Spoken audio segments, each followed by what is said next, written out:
if you're not a compliant sourcer, you're not serious. You're not serious enough to invest into being compliant. You're not serious enough to provide me with investments. That's how I see it. The idea of being a buy-to-let landlord just doesn't excite me at all. What's exciting for me is turning 10 grand into 30 grand. I'm not short-sighted in relationships. I think too many people burn bridges. There's this whole persona in the mentoring world that you have to cut agents out and you have to be direct to vendor and it has to be B&B. And in reality, it doesn't. You're trained that most deals are quite simple and it's one way. What you're not trained about is trying to make deals work that aren't deals and looking at deals from multiple different angles to make them the most profitable. You've got to stand out, you've got to be different in everything that you do. I was taught JOB stands for just over broke because you can't, because you're just living paycheck to paycheck. For me, the thought of having uncapped earnings for the rest of my life excites me.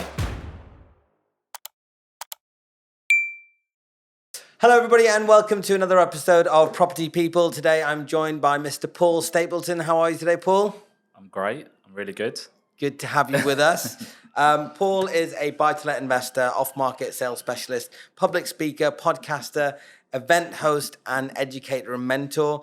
With over 10 years in the sales training industry and 5 years in property, Paul has created one of the leading selling services to landlords who wish to sell their properties off-market.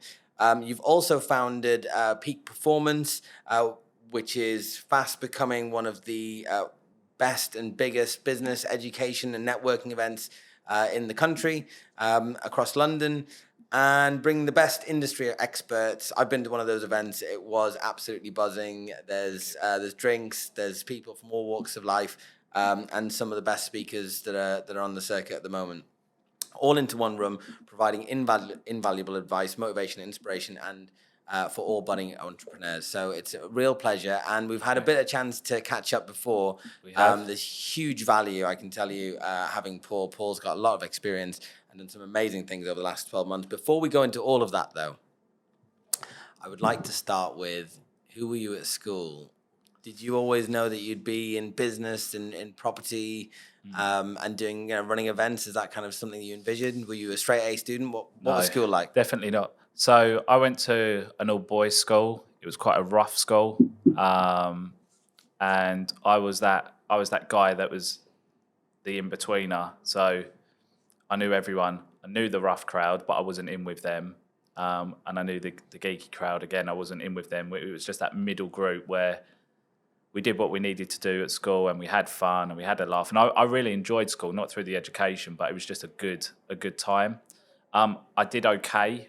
I didn't really enjoy school. Like I skipped maths and went to art because I enjoyed art and graphic design. So I got an A in art because I spent most of my time there. I got the grades I needed. I went to college, hated it, so dropped out and just decided, you know what? I want to work. I want to gain experience. I want to earn money. I started working when I was 14 anyway. But yeah, I always knew I wanted to be a business owner. I wanted to be successful. I didn't know what in at that time. Graphic design was of interest to me. I went down that route, realised there wasn't a great deal of money in it if you didn't go to uni and get your qualification.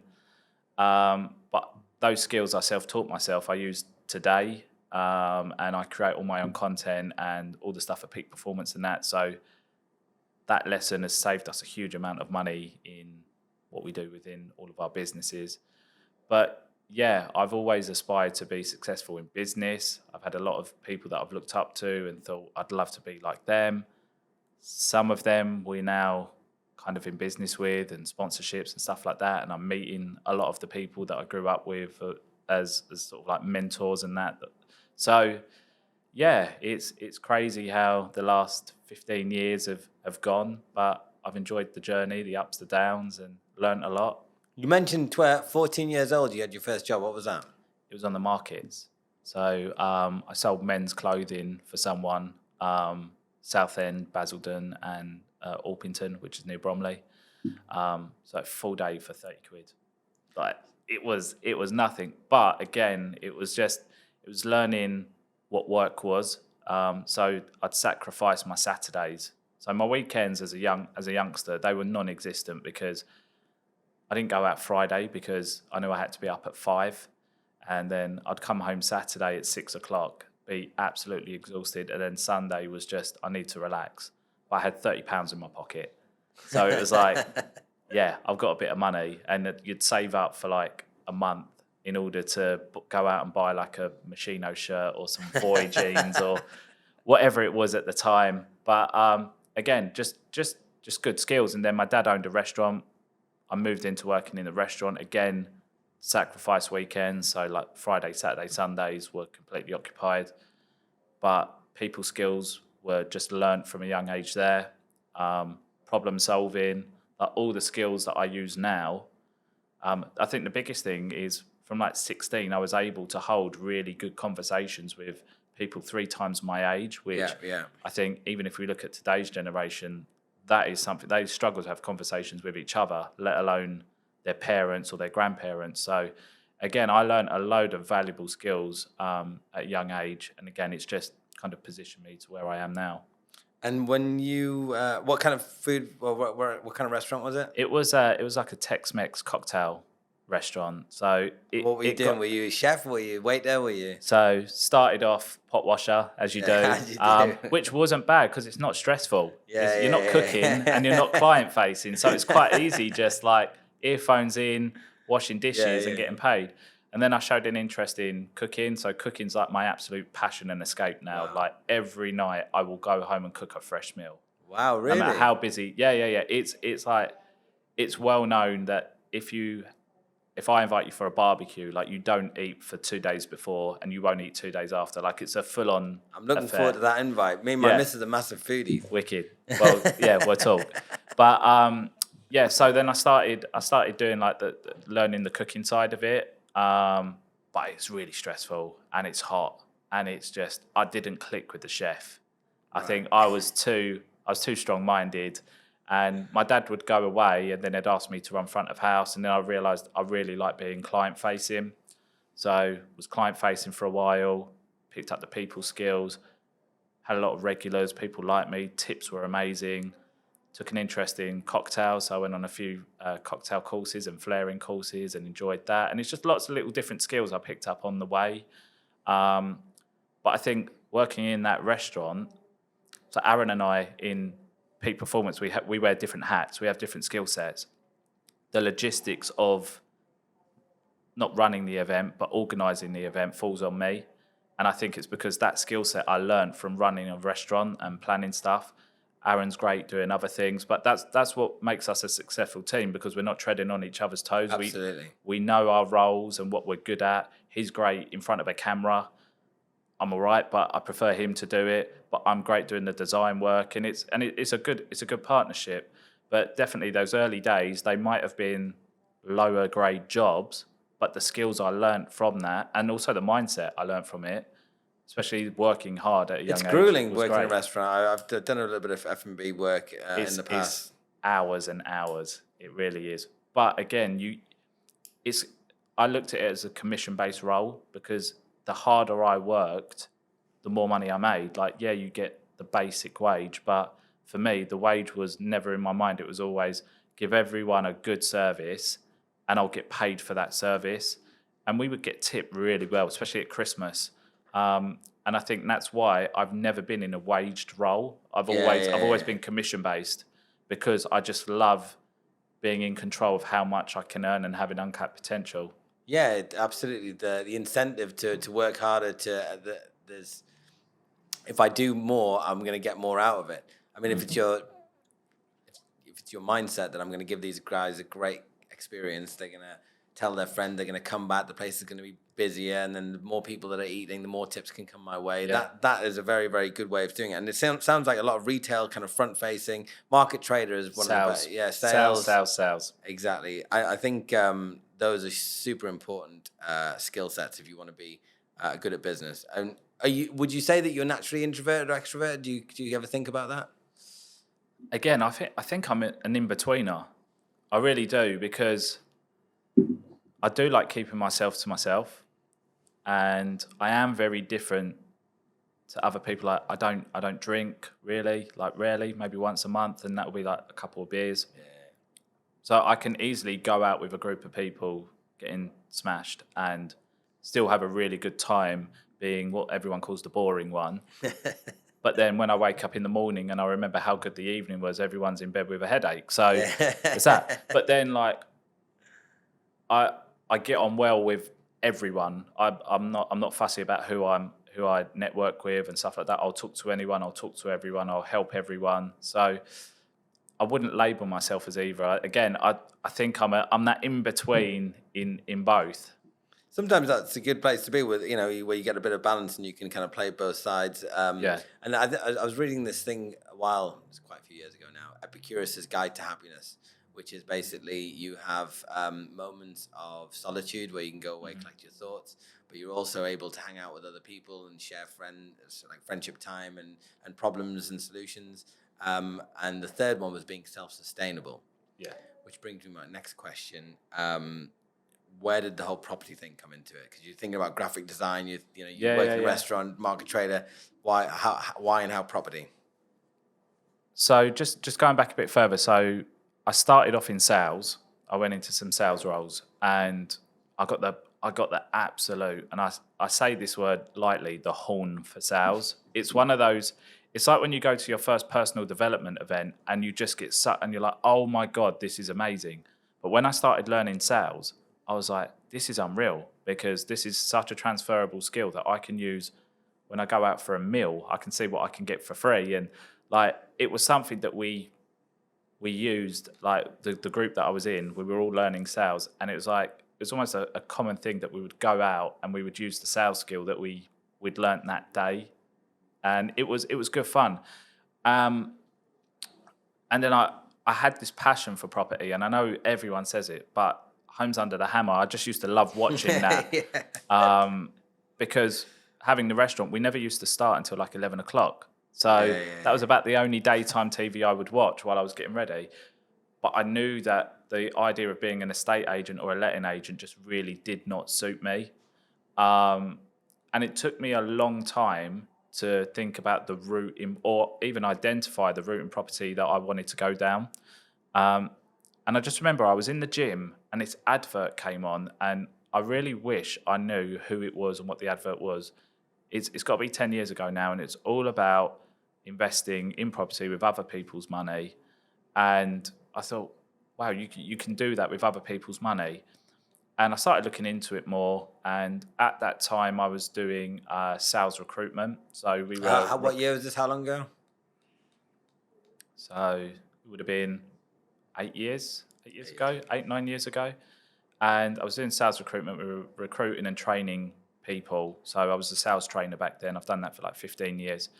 And I bumped into someone that I knew, and I knew they had a property company. And I just said, oh, if you ever need sales staff, like, I'm your guy. And he's like, oh, I actually need someone. I've got like a big company. I don't know if you ever heard of them, Property Union and the buy-to-let shop. I've heard of the buy-to-let shop, cool. Yeah. So the buy-to-let shop was the sales arm, Property Union was the sourcing arm.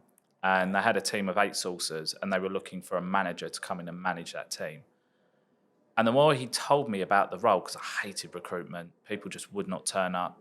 I was like, you know what? This sounds like a bit of me. I was like, I actually think I can do this. And I said, like, if I can teach you guys the sales skills, you guys can teach me the knowledge. I think this will be like a really good match.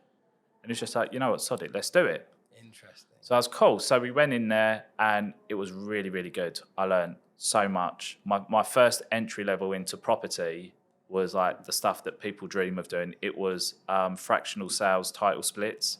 So it was like finding blocks of flats on the market, selling them individually to investors, making 10 grand margins on each unit, and then buying the freehold for £1 and selling it for 30 times the ground rent. Like, it was unbelievable. And we did that for like 2 years before they started limiting how much you could charge on the ground rents and that.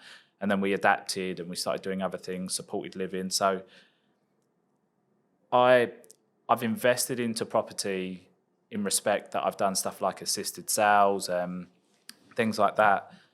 But just like the idea of being a letting agent or an estate agent doesn't meet what I'm about, the idea of being a buy-to-let landlord just doesn't excite me at all.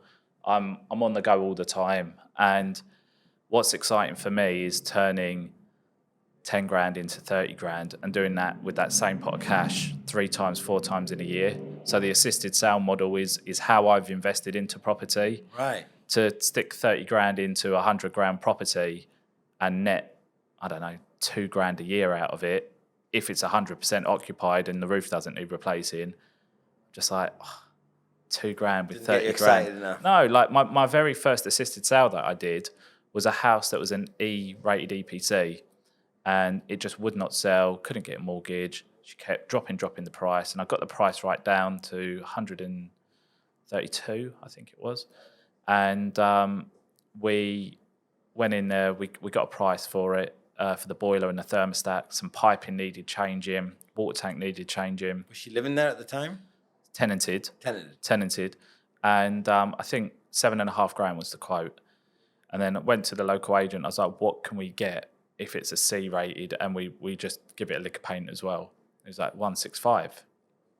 We didn't get 165, we got 155. But I looked at it and I was like, I've just more than doubled my money in 2 months. That was, and I didn't buy the property. I didn't pay stamp. I didn't pay legals. I didn't pay agent fees. She still paid the agent fee, but we made that margin based on the price that we agreed with her. And then I just started looking at those, and some big ones came up where they needed a lot of work, and I just thought, I don't need the risk. Like, I don't need to risk putting 20, 30 grand into a deal to make 20 or 30 grand when I'm doing some where I think the best one I ever did was 3.5 grand in and made 16 grand, which when I say the best one, it wasn't monetary, but if you look at the percentage of how much we made, and it was just so much more of a quicker way of doing it. What about the risk in terms of, I'm always worried with assisted sales that they change their mind, like you've spent 3.5 grand off the contract. The contract has to be tight. And how we got over that was having an irrevocable undertaking with the solicitor.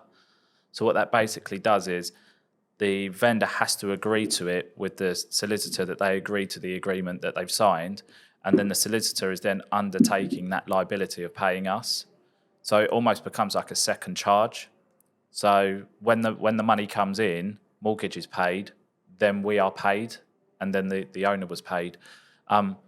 Look, I've had people that have been a bit funny when they learn how much you're going to make. Yeah, and it's they're like, shit, you're going to make how much on my property? But the thing is, that was never a real amount to you. It was on the market for 6 months and you had 0 offers. You accepted an offer and that's it. And I'm quite bullish in it. But if I see opportunity to work with that person or that particular agent again, then you know what? Sometimes I've said, look, to get this over the line, if we're going to work together, I'm happy to pay 10% of the net profit to you.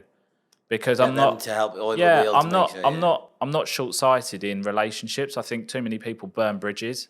Like there's this whole persona in the kind of mentoring world that you have to cut agents out and you have to be direct to vendor and it has to be BMV. And in reality, it doesn't. Like my best sources of direct to vendor deals are through estate agents that I've built relationships up. And some of them we've done like 30, 40 sales for.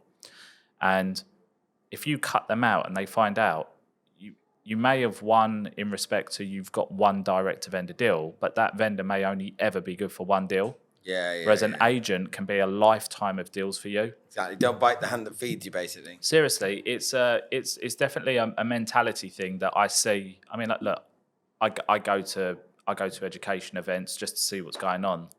I don't ever expect that I'm going to learn anything there, but when I hear what people are being taught, how easy it is out there to get involved in property and how easy it is to do it with other people's money and go to your mum, your nan, your uncle, your aunt, see if they'll lend you money to buy your first property. Like, it isn't, in an ideal world, it would be that easy, but it's not. Getting 25, 30% below market value.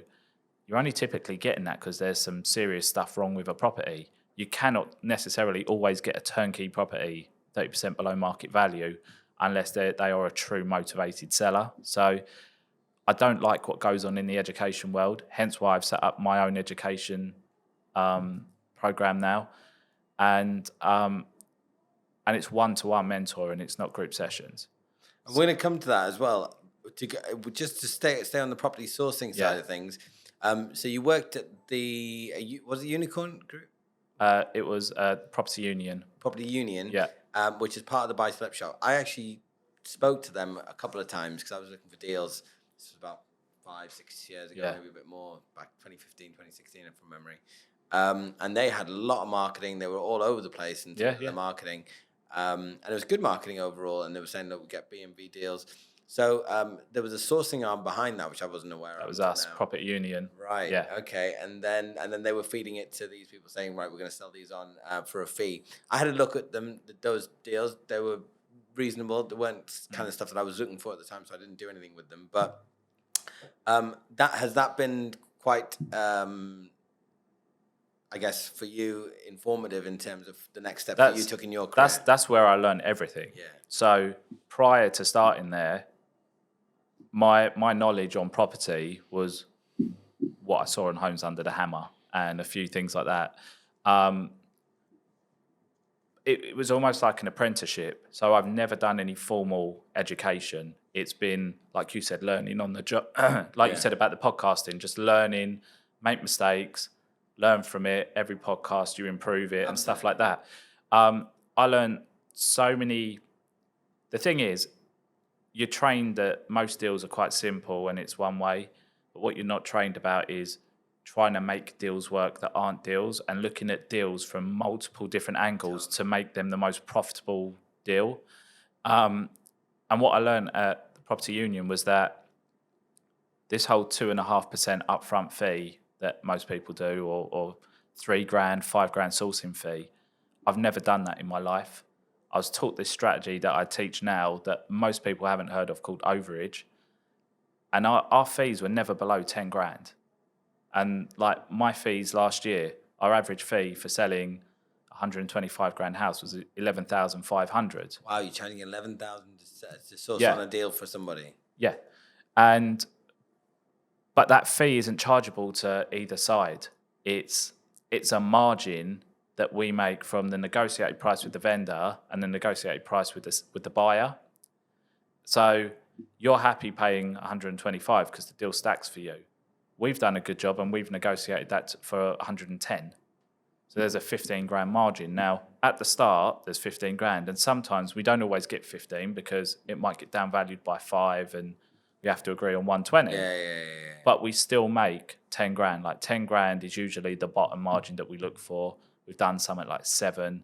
But even then, it's a lot higher than most people make. So we sacrifice front-end fees for higher back-end fees. That totally makes sense. And then are you doing this in any specific geographic location? Yeah. We've got certain areas that we're looking at. So I don't work with property investors.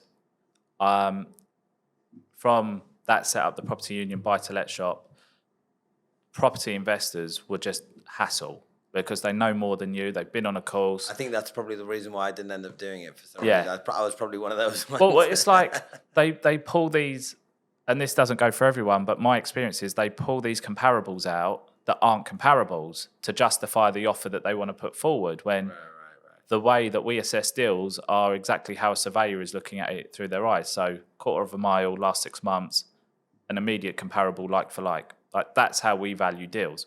But they would pull something. You said you lived in Durham. They'd be pulling Sunderland into the mix, like a 2-bed in Sunderland. And it's like, no, it doesn't. Or they'd be pulling 2-year-old comparables. It doesn't work like that.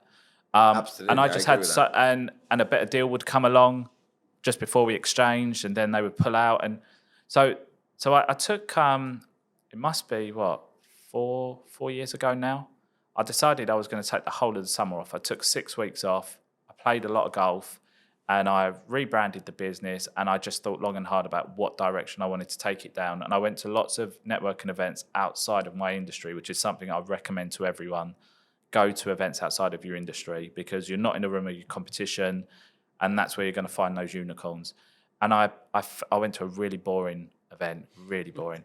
And I came across this financial advisor, and we got talking, and he said about... you're in property, that's great. Like we advise a lot of our clients into property. So, cool, what kind of stuff are they buying? He's like, well, I don't know. And I was like, okay, what do you mean? And he basically said, look, we do financial reviews and we look at their business, their retirement part, and we say, right, for you to get that income that you're talking about, you probably want to put 30% into property. You want to put some into bonds, some into ISAs, some into this. I was like, so you have no idea if they go on to do property? He says, no. I was like, okay. And I went away and I thought about it. And then I approached them and I was like, look, if we could provide a one product fits all based on the finance, what would that look like? And he was like, well, it would need to be 6% gross. I was like, yield, 6% gross? He's like, yeah. And I was like, and what does a typical client have? And he said between 100 and 200 grand. And I said, credit file? And he's like, they could get mortgages. So I'm sitting thinking, right, well, if we can have 80 to 150 grand houses, 100 grand could buy you 2 to 3 houses. Yeah. And we just said, right, well, if we can do that, they have to be turnkey because they're not property investors, and the locations need to have a story. And we started off with 5. We sold 5 houses in 3 weeks with them. Deals, they progressed slow because they weren't experienced, but then we just worked on it. So the next stage for me was to hire a full-time sales progressor. Hired a full-time sales progressor, 25 years experience, absolute godsend. Deals started improving on speed, and then we started educating them on how to manage their clients and how to kind of condition them at the start on speed of getting documents back. And then we were on very quickly to like 6 to 8 deals a month with them. And that was enough for us because we were finding deals that had 10 grand margins. Amazing. So it was good. And the relationship went really, really well. It's slowed down at the moment because the yield criteria is so low that deals aren't stacking. But that was great for us, and it was just another example of thinking outside the box. I was having problems with property investors, problem solving, and that's probably been like one of my biggest successes was creating that relationship.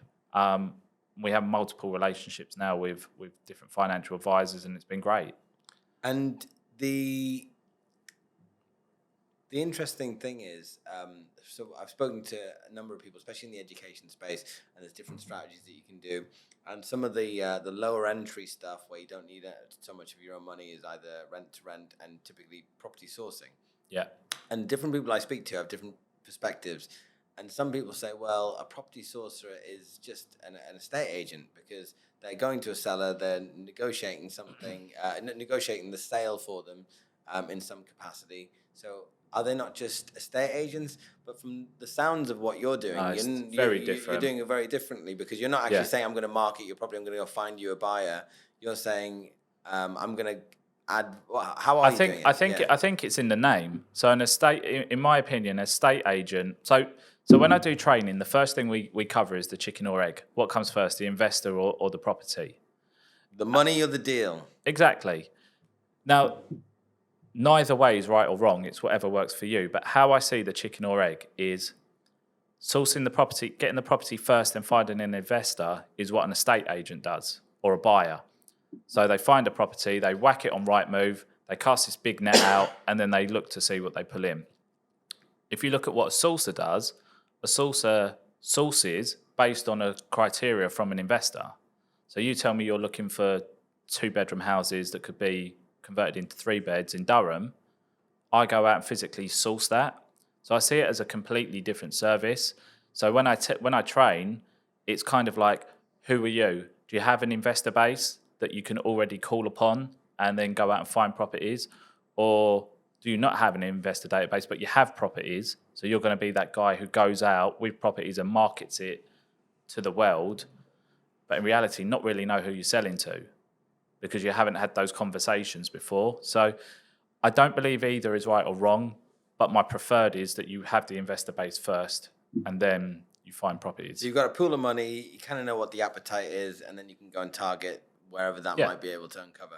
So, and geographically, this could be anywhere in the country, depending on what the investors are looking for, I guess. Yeah, it's for me, it's the area always has to have a story. So there has to be an element of some form of regeneration. And again, when the second part of my training is always find your property hotspot. Not the Times have stated that the biggest property hotspots in the UK are Birmingham, Manchester, and Liverpool.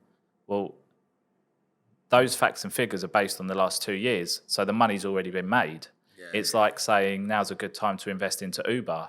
you should have invested into Uber when everyone was saying, can you believe there's going to be this app where you can get a taxi from wherever you are? That's when you invest into Uber. So you need to do your research on like the council websites and just look at national developers where they're building to find out where is the next regeneration area and then target that area. Try and get in early, basically. That's it. And that's what we do. We're looking at an area in Cumbria, I won't say because it's my hotspot, but there is potential, and these are whispers, and it's been on, it's been off, it's been on, it's been off, £100 million coal mine coming, which would bring a huge amount of employment growth to the area. Housing would have to be built in order to keep up with the demand. Be fantastic for Airbnb, for people coming to work. But that's what you've got to do. You've got to be that person, because look, it's a very crowded market now, and if I'm constantly bringing you Liverpool, everyone else is bringing you Liverpool, how do I stand out? I stand out by saying to you, I've got Liverpool, but have you heard of this place? This is what's going on. And when this happened in this area, prices rose by X. Now, I'm not saying that's what's going to happen here, but if we base it on history and trends, it could potentially happen there, and prices are still low. So that's what I do, is identify new areas, because I just feel like there's no point following the herd. You've got to stand out. You've got to be different in everything that you do, whether it's events, whether it's mentoring, whether it's property sourcing. You can all go to certain camps and come away with the same script and the same spiel, but you've got to be different now. You really got to be different. Yeah, I think standing out, especially, as you say, there's so many different training courses on how to make money from property, and everyone's got their own way of doing it. And if you're doing it exactly the same as everybody else, like the amount of letters that are sent out to HMO landlords and everything, so you've got to find a way of being able to stand out. It still works, but you just got to do it slightly. Social media, personal brand, social media. It's the fastest way to get your brand out there and what you're doing.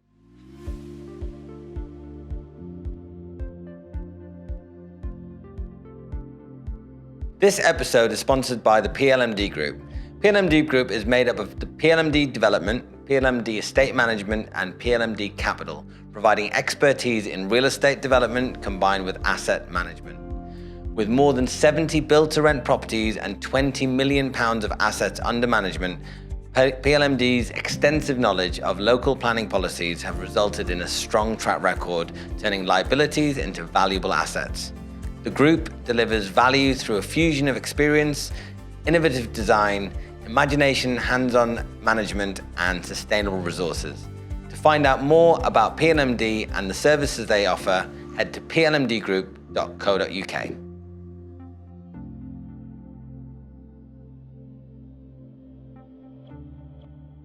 My final question on this particular point, because I'm very, very intrigued by it, and I think it does provide a great service for people that are looking for returns. And I'm a massive advocate for property investment and what it can do, generational wealth and all that sort of stuff. Is the sourcing of the deals in the first place? So is this typically the sellers, they're in a tight spot for some reason? Is it kind of distressed sellers, motivated sellers, and are you leaflet dropping, or is it via agents, or is it a combination of absolutely all those things? Well, anyone that knows me knows I don't do manual labour, so it's definitely not leaflet dropping. So like I said about estate agents for me are the best source. And I date it back to the restaurant and building relationships up. I build relationships up really, really quickly with people.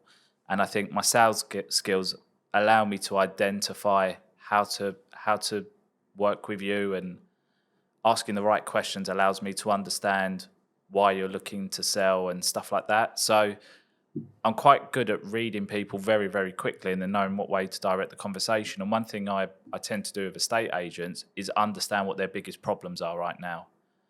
And then knowing what USPs I have in my armory that can solve that, so that when I'm looking at properties that make sense for me within that estate agency, my pitch isn't on the price for the vendor, but it's always based on how it solves the problem for the agent. Because then if they know that the problem's being solved for them, their excitement and enthusiasm in then presenting my offer to the vendor is much more higher. Yeah. So again, not many people do this, and not many people think it's possible. But a lot of my deals are on market, Sure. and I negotiate them off market with the agent. So the agent still gets paid, but they give me an exclusivity period, typically of 2 to 4 weeks, to market it to my investors off market. So all of this about you have to go out there and find off market deals. If you build relationships up, you can negotiate on market to off market. That is probably like one of my biggest bits of advice that I give my mentees is build relationships up. Typically with independent agents, it's a lot easier with independent agents, but I have managed to get in with some big ones as well. But yeah, find some really good deals online. Online's still amazing for finding deals, and negotiate those good deals off market and get that period whereby you can offer it exclusively to your base. Do you do like back to backs, or is that how you do it? Kind of like What with the overage? Yeah, did you No, exchange and then, or is it so a back to back would involve you in entering into legals and then obviously transferring the contract after. You don't get into any of that. There's no legals. So if you imagine, we've got a specialist contract that anyone that comes on the overage training gets a copy of the white label contract. But the basis of it is, in the contract, under the fee, the vendor agrees that they're going to net 120,000 from the proceed of the sale. So you kind of agree that price with them, and then you just sell it for more. And then it says, and our fee becomes the difference between the vendor net price and the final sale price. Now, the final sale price can change because what goes out on the memorandum of sale at the start can change when the valuation comes back. So that's why we can't put what our fee is on a contract, because it can go down. And also, we don't know what price at this point we're going to sell it to an investor for. Like, we could be putting it out for 120, but the investor only has capacity for 115 with lending and deposit. So we might take a view, well, there's a 15 grand margin. I'm happy to take a 10 grand margin on it. So, and are you doing works to these properties? Nothing, zero. So these are not even assisted sales. These are turnkey properties. It's almost like trading. It's property trading, but again, I'm not paying any money. Exactly. So I've got a friend who's a big property trader, and you'll probably know who he is. And yeah, we compare it to, it's very similar. Whose model's better? Well, he's got deeper pockets than me, so I'll say his model. But I mean, my most profitable deal that we did was a property that was online auction with Purple Bricks in Cumbria.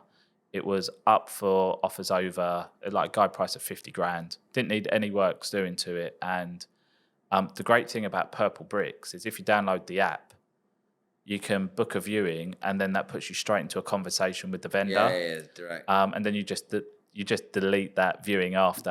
And what we found out is basically this was a divorce, and it was a pretty bad divorce. And the guy wanted to sell it for the mortgage amount so his wife could not get any money out of this deal. And we looked at this and we were like, it's worth 80 grand all day long. It's worth 80. So we said to him, look, we'll give you 56, because then that was going to cover some loans that he had and his legals and stuff like that. It basically got him out clean without it costing him anything.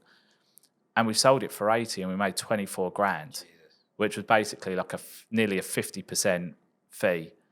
So that's been like ratio, that's been like the biggest one we've done. And again, it's having that ability to speak to people and understand what their motivation is without asking them directly, what is your motivation for selling? Like, I hate when people call an agent and go, and why is the vendor selling? It's like such a blanket question. But I like to get to know the person and them get to know me so they feel comfortable. Because look, if you know someone's going to make a big amount of money, probably more money than you've made holding a property for 5 or 10 years, you've got to almost like that person in order to agree to that. Yeah, absolutely. Relationship building before any proposal is always the first port of call for me. And these properties tenanted, or some are tenanted, some are tenanted, some are vacant. We've even done it on a few chain sales as well. Wow. So we've had some where we've got motivated sellers because the chain. Their buyer has fallen through and they don't want to break the chain, so they're happy to take a bit less. And because we're at the bottom of the chain and where we have no chain, we're obviously an ideal buyer for them. But yeah, we've done that. I don't like doing the chain ones, but purely because we're not in full control of the deal, because there are other people above us, and it's all timings and that. But that's tenanted always- ones are great because for our investors, it's a turnkey Income product. producing. They know. I see tenanted property. I did a podcast not that long ago, and they said, "Why tenanted properties?" And I said, "Well, that's the niche I went down because everyone hates tenanted properties. Everyone's got this thing in their head. I want to put my own tenant in there." Really? Yeah, 100%. In the industry, people want to go in, do a light refurb, and be able to I get, guess that, like get an the extra BRR thing. but they want to get an extra £50 or £100 a month. And I just think Yeah, that's when you say you want to go into business, do you want to use Tej as an example? We mentioned Tej earlier. I've seen that he's just bought a business. He's just bought a cleaning business. It's an established business where he can look at that and say, I know the good, the bad, and the ugly of this company. I've been in, I've met all the staff, I can see the books, and I can already identify how to make this better. Or do you look at it and go, never done it before, I'm going to set up a company. And you take that risk, and you employ staff that you've never met before, you don't know, and you take a risk and stuff like that. How I see it is, I would rather know that I've got a mum, 2 daughters, and a dog in there. She pays on time. She's paying £50 less a month, but she's been there for 8 years. She's never missed a payment. I'd rather know that than spend 2 or 3 grand on a property that's going to take me years to get that back in the extra £50, but put someone in that maybe passes credit checks. Yeah, of course. That could be an absolute, you know what. So I think it's possibly that people that want to do that, they think that, there's going to be a greater return if I have the uplift and add value and all that. But I imagine the kind of people that you're going to as well, these are relatively passive armchair investors. these are people nearing retirement. Yeah, they just want something to park They their want cash. they want property returns, but they don't want property hassle. Yeah, it makes sense. It's a very interesting space, I must admit, and it's quite I'm quite curious to know about these sorts of details because there's so many different people do property trading or sourcing in slightly different ways. So many people try it and fail miserably. So somebody that's doing it really well, I think it helps the audience as well, kind of understand where the opportunities are. And I mean, not something I enjoy talking about. It's very dry and regulation. Is there much regulation in this space at all? In property sourcing and stuff like that. I mean, look, I've been called out a few times because this word co-sourcing, I think, is something that's been made up. What is that? So basically, how I see co-sourcing is something that you get these people go to these £1 events. They have absolutely zero money, and these big gurus say, "Don't worry if you haven't got the money to become compliant. Co-source with someone who is compliant." Now, if you're out there doing property sourcing services and you're not compliant, but you think you're going to get away with it by doing it under someone else's compliance, HMRC are clamping down. If you are marketing that you're a property sourcer on Facebook, they're on the groups. It's like basically, I'm in the finance space, so if I go around, if I just get somebody to go and you're not regulated by the FCA, and you're giving. I am. Yeah. It's like, So look, there are bodies, there are regulatory bodies. There's the Property Ombudsman or the Property Redress Scheme. So you have to be with one of those. You also have to have data protection license. You also have to have AML training because you're discussing people's money, you're handling money in your fees, and you need to make sure that you're doing the correct checks of, it's like terrorism, isn't it, and anti-money laundering, all stuff like that. But then you need the relative insurances as well. So if somebody decides that I've missold them, they can sue me. So by having indemnity insurance, you're insured for that. But then if you're taking people on site or you're taking people on viewings, you need public indemnity insurance in case they injure themselves in your presence when you're taking them on a viewing. So look, it costs £1,000 roughly to get set up. It's not a big investment, and a lot of these things. No exams or anything either. It's just kind of like a but membership you sign up to. It's like insurance. You can pay that monthly. You don't even need to fork that out up front. And I think some of the others you can pay biannually as well. But like this co-sourcing word has been created, and I see it as a dirty word. I tell my mentees it's JV. It's a joint venture. If you've got a buyer and I've got a seller, let's joint venture on it. This whole co-sourcing is a way of getting out of becoming compliant. And I think it's a mindset thing. your service isn't going to be as good if you're not compliant, because in your head you're just this little wide boy out there like wishy-washy. I'm not compliant, I'll go under yours. But when you've invested that money into a website, into your branding, into becoming compliant, you've got your insurances, you're gonna want to you're gonna need to put on a professional service. And also, if I'm an investor, if you're not a compliant sourcer, you're not serious. Like, you're not serious enough to invest into being compliant. You're not serious enough to provide me with investments. That's how I see it. I have a lot of mentees that unfortunately they've found me after they've spent tens of thousands of pounds. I only do one-to-one. Let's talk about that. So you've moved into education side of things, because have you ever been on any education courses or anything like that? I've been to them, just to see what's going on. But I can honestly say I've never come away from them feeling like, I've really learned something today.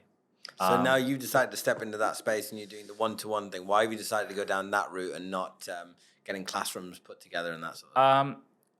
My opinion is that, like, there's three of us in this room and we all have very different skill sets. And I would imagine the guy behind the camera is technically minded, but you might be more hands-on. You need to like touch and feel something. So for me then to stand on a stage and expect to teach in one way and you two both go away and become successful is completely naive, in my opinion. And I'm sure I'll get called out on this, and I don't care.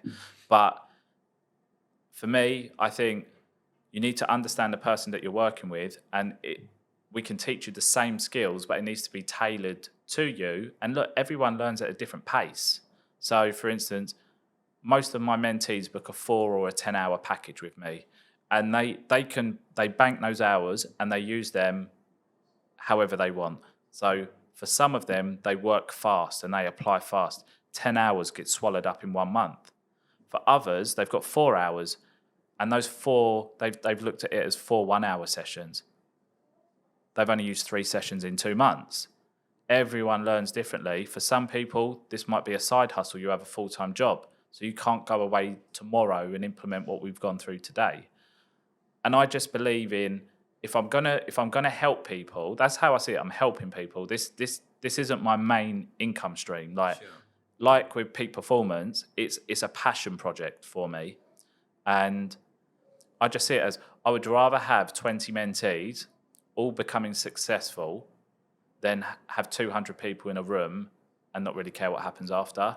Because I think the biggest part of training is the implementation after the event. So what I tend to do is I tend to do free training on Zoom, and people, so like for instance, I'll teach people, we've got one next week on how to find lucrative deals online. And that's going to cover finding them online and finding them on social media. Now that will teach you the basics on how to do it. But for some people, they've not even got their profiles right on social media. So like they're still posting like the lads' pictures in Ibiza, but then they think they're going to go out and get an investor for 50 grand. So they might understand it in their head, but the after that, it's the implementation of implementing what you've learned into your business or your socials and stuff like that. For me, I'm seeing huge results in the people that I'm working with, and that's not blowing my own trumpet. That's just understanding the best way that I think people should get taught. And yes, it's time consuming doing individual ones, but I get more satisfaction that I'm building strong relationships up with them, and I'm getting huge satisfaction when tomorrow I see them do a post and it's what I've taught them. Whereas, you know what it's like, I don't know if you've seen so many people that they go, oh yeah, I did the crash course. Yeah, it's 5 grand. All right, so how's business? I've not done my first deal yet. Because they've learned it, but they don't know how, they haven't, even the support after. Like we're all on WhatsApp and everyone messages each other, and we've built a Facebook community. This is literally in the last 3 weeks, the Facebook community was 550 people in there now. And I encourage people to talk about, not like, I hate this set of keys, I don't like it, like another set of keys. Nobody benefits from that. What people benefit from is, I've come up with this problem, can anybody help me? Or I had this problem today. I just thought I'd share how I overcame it, because you learn so much more from your mistakes and your problems than you do from me just telling you, we earned 10 grand on this, 7 on this, 20 on this, and you can do it. Whereas it's like, I'd rather say, what you need to understand, we've just had a deal fall through because of flying freehold. What we've learned is it can't be more than 20%, otherwise the lenders don't like it. That helps you identify when you look at another property. You go, oh, you know what? I'm not going to spend any time on that anymore. People don't appreciate like looking at a property and thinking about mortgageability. What's around it? Is there a pub opposite? Is there a derelict warehouse that backs onto it? Like, is it a flat above a chip shop? When you're looking at deals and you're identifying, your buyer comes to you with a comparable that says, oh, this flat is 20 grand cheaper. If you don't have the skill set to understand even the basics on mortgages, and you go, yeah, but if you just go on Street View, you'll see that there's a burnt down pub next to it, and you can even see from it's a rundown part of the road. Or it might have a low lease or something. This is purpose built. And then that's when we bring in our solicitor who talks about low leases. She talks about we can't complete on deals at the moment that are above 5 stories on flats because of all the new regulations coming in. Unless you know these things, you could spend months securing a deal, selling it, and then falling down at the last hurdle. So these are all the things that I implement in my business that I see not being taught out there, and just think there's space for it. We charge £99 for a whole day's course. It's a whole day's course with 8 speakers. Like, it's a huge amount. Huge amount. It's not about earning the money. I'd rather people then come and implement after we do one-to-ones. And again, I don't charge a lot of money because I just want to help people. And then if there's options to work together in the future, it's a win-win for both. But as I said before, it's a passion project, just like the events that we're doing as well. And what's the worst? Well, deals fall through all the time. So what's, in terms of your, like, have you had some painful kind of deals fall through? Or we kind of touched upon it right at the beginning, difficult people that get all excited that how much value has been added and I want a piece of the action. Yeah, we had one. Again, it's just where we're so creative with deals.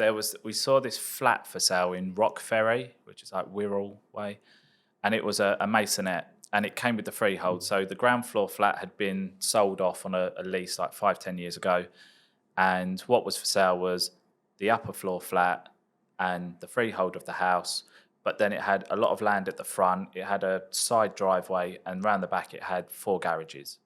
And we looked at it and we thought, he wanted full market value, and we were like, right, how can we make money out of this? And we thought, well, firstly, we could suggest that we get the freehold for £1. That would be the recommendation. So our fee becomes that freehold, and that freehold holds a lot of value.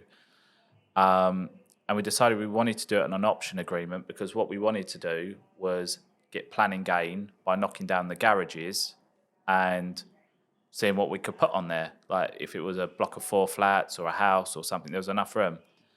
What we stumbled across, that within the lease that was already issued, was one of the garages.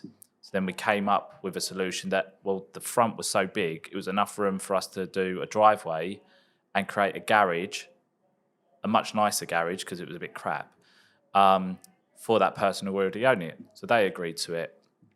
And a lot of work going in already. There was, but when you think about it, at the time we were doing that, we were looking at buying that freehold for £1, and then we would be looking to get a planning gain and then selling it on, not building it out, but selling it on as a planning gain for 30% of the GDV. So £1 investment plus whatever legals and whatever planning we would have had, let's say we were 10 grand in or something, it would have been a tidy profit of about 100 grand. But the estate agent was feeding, because we were relying on the estate agent to tell us what he thinks would be better in the area, whether it be a house, whether it would be 2 flats, 4 flats, how much would we get. And little did we know, he was actually feeding this all back to the owner, and then it was withdrawn from the market.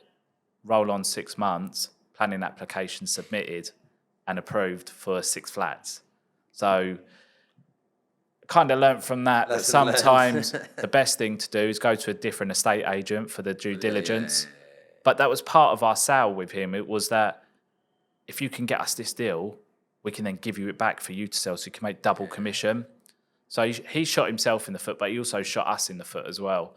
So that's probably like one of the biggest ones that I feel like we lost out on, that I've lost in the last 6 months because of down vales and that. I've lost over 150 grand in commission. And that's been painful. It's a huge amount. Like the first few happened and I was like, all right, we've still got like 120 grand left. And then it all started, like everything just started going wrong. Mortgages were being pulled, down valuations, people changing their minds. I'd never experienced deals falling through before like this. But again, then you adapt. You just adapt. And it's a learn. Took it on the chin. Did it hurt? 100%. What ways have you been adapting? What sort of things? So just increasing like the criteria. So where we were sitting at 6% gross 2-3 years ago, we're now sitting at 8% gross for deals to stack for the financial advisor. Just in some cases, lowering our margin from 15 to 10 or 9 grand just to get deals through. But it's just adapting. Like, for instance, we used to do quite a few flats. I've moved away from flats because of these new regulations coming in. When I'm looking at houses, they just have to be clean. There can't be room for anything for a surveyor now to pick up on and have an excuse to down for a bit of this for that. Yeah, they're down valuing everything. So you just don't want to give them an excuse, even like weeds on the front driveway. Like first impressions are everything. Absolutely. But we've adapted by, we provide a pack now. When we book a survey, we always ask the surveying company, who's it going to be? We just want to send them confirmation. But what we actually send them is the sales memorandum, so they're visible on what the deal's actually going through at. The property information form that we create, so they understand what they're going to see beforehand, and pictures of the property, and also all the comparables that we've used to justify the price. I don't know if they get looked at, but again, it's something we've done just to plant that seed before they go there, in order to give us the best possible chance. Exactly. Because I've had it so many times when it gets down valued, and then straight away you contest it, and you go, yeah, but next door literally sold 3 weeks ago and completed. It's on land reg, like for 120. We've sold for 120, and ours is a bigger plot and it's nicer. And it's almost that stubbornness of, I'm not going to be proven wrong. No, I'm not changing. I'm not changing my mind. It's very difficult once they do. So I'd rather almost pre-contest up front than contest after they've decided and they've said no. But yeah, it's learning, adapting. I like making mistakes. One, because it shows I'm growing, and two, because I learned something new that I didn't know. Absolutely. And we put an additional process in place in our business. And you're doing some really cool, exciting stuff. And I did want to touch upon peak performance events, because these are, renowned. Everyone's talking about them. They're getting bigger and bigger. I've been to one. There was Mark Wright, one of the winners of The Apprentice. Yeah. There's some really kind of well-known names out there in the business world. Tell us a little bit about how that's come about and your plans for it. So Peak Performance was born through the podcast, the Roundtable podcast. We were getting some really great guests on there. Aaron and I, my business partner, would attend events, and people would just say, look, we love the podcast, but it's so short. Like there's more information we feel we could get from it. And we were like, yeah, that's true. And then we just had this idea, as like, we'd only been in business together on the podcast for like 3 months. And we were just like, we get on well, why don't we just create this business? And we brainstormed what it'd be called, and we come up with Peak Performance, and we're like, yeah, that's cool. And then we came up with the slogan of Unlock Your Peak Performance. And then we tailored it to what we thought, and we said, look, let's make it so it's not niche to any industry, but it would be broad enough to do some true networking, people from all walks of life, all coming to learn the same thing and applying it to their industries. So I think the first one we did was that mindset and personal development. And it was one of those, you called in your friends. So we called in people that we knew to attend. We called in people that we knew to speak. It was very much a property audience because that was our crowd. And by no means did we ever want this to become a property event that we got good friends that are in that space doing that. And again, it's all about niching yourself and doing something different. And then it went so well. And it took us a few days. We kept pinching ourselves. We were like, I just can't believe how well the first one went. It was like 70 people there. And we said, let's just go for it. Let's take it into London. And I don't know if you've ever rented space in London, but going to London is daunting. It's expensive. They want money up front. Logistically, it's good when there aren't strikes, and you always run the risk. And we've had 2 events that we've been subjected to strikes, and we've almost cancelled it. Did it affect the attendance? Yes and no. People coming from like Manchester and Liverpool, they kind of said, I don't think we can come. And we were like, okay, well, just let us know. And then they ended up like all pulling together and saying, right, one of us is going to drive and we're just going to share the fuel and the congestion charge. Some of them said, okay, well, we'll just stay overnight and we'll make a weekend of it. We were really surprised on the last one because we had it either side of the date. So we had it the day before and the day after. And we were just like, we got to cancel it. And 2 weeks running up to it, ticket sales just like exploded because we were sitting at like 120 and we were like, oh, the room's going to feel empty. And then we were selling, we never had it before, we were selling on the door. People that didn't even buy tickets were turning up and buying. We weren't even prepared to, we were like, oh, there's our bank details. Like just, because Eventbrite had stopped, it had shut down because the event had started. We were like, oh, yeah, there's our bank details, just send us it. It was quite surreal. But we had the most we've ever had, 235 people in the room, even with the strikes. And we came away from that thinking that just shows how much people want to be at the event. And we had people that knew they were going to get stranded there, and the only way home was to fly home. So we had one guy, he flew to Venice from City, spent 3 hours there, had lunch, and then flew to Manchester because he couldn't get home any other way. And it was like that just made us feel like really good about the event, that people were willing to travel like that and do that kind of stuff. What's the ethos of the event? What's the vibe? Why do you think it's so popular? One, it's affordable. Again, this isn't mine and Aaron's income stream, so it's affordable, and we're really clear on who is our target audience. Like, our target audience are the people that are within our other businesses, like my mentoring business and Aaron's program business. They are on people that want to become entrepreneurs. They want to become business owners. They want to break the 9 to 5.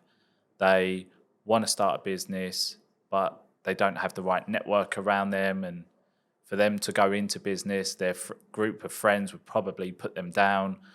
So it was all about making it affordable, but getting the best of the best people into that room to give them maximum value, and then create a good network for them, like create good accountability partners.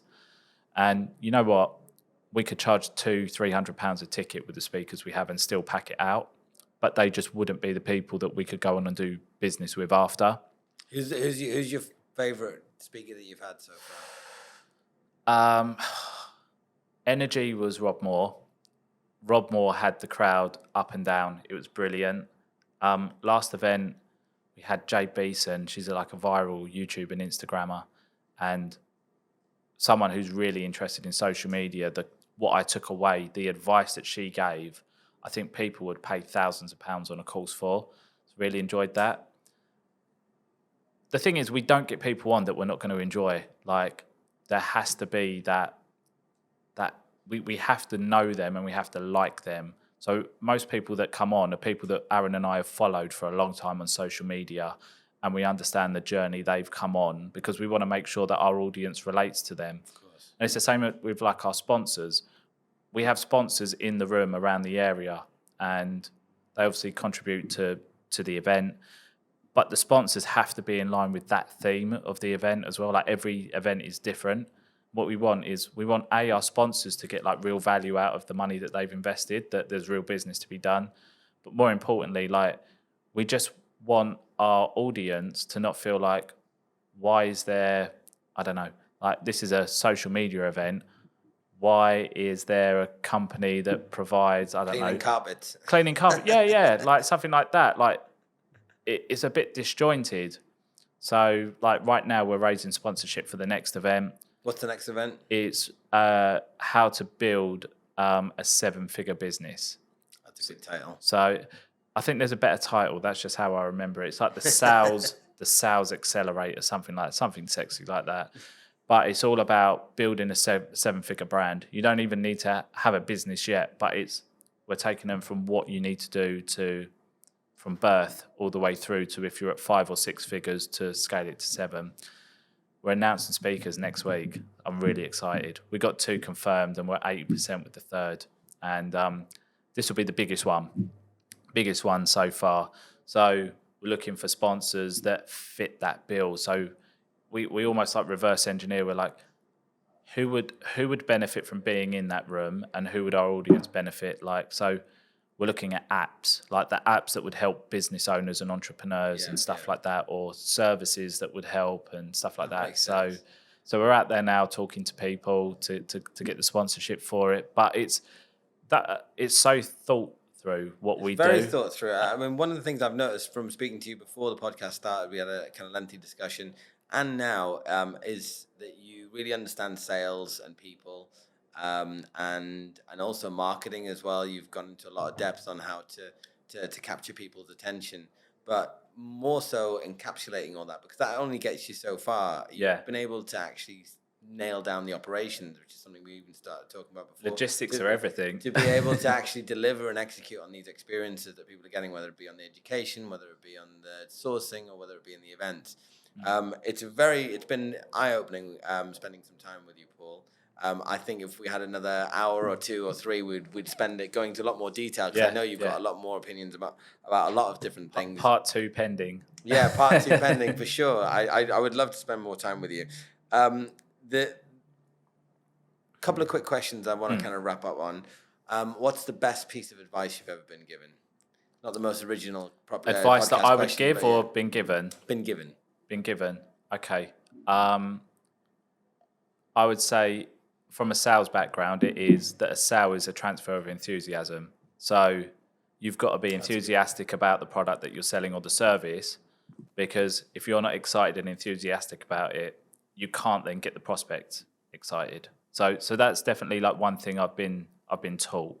I think the best bit of advice that I give right now to anyone is, do not present a proposal to someone of your business or your services or your price until you understand exactly what that prospect is looking for. So understand that prospect first. So ask lots of skillful questions. Identify as many pain points that they've had through negative experiences, and already have prepared your USPs of what your service offers. And then that way, when you present your proposal, you're presenting it with the USPs that you know will resonate with that person.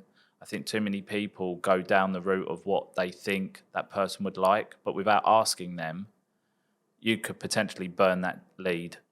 What's the worst piece of advice you've ever received? The worst piece of advice. That's a tough one, because, the worst piece of advice that I've received in recent years, when all these deals started falling through, was, you should think about getting a job. That's probably like one of the worst bits of advice someone could give someone like myself, because then in that way I am an introvert. I could never work for someone. I could work with someone and alongside someone.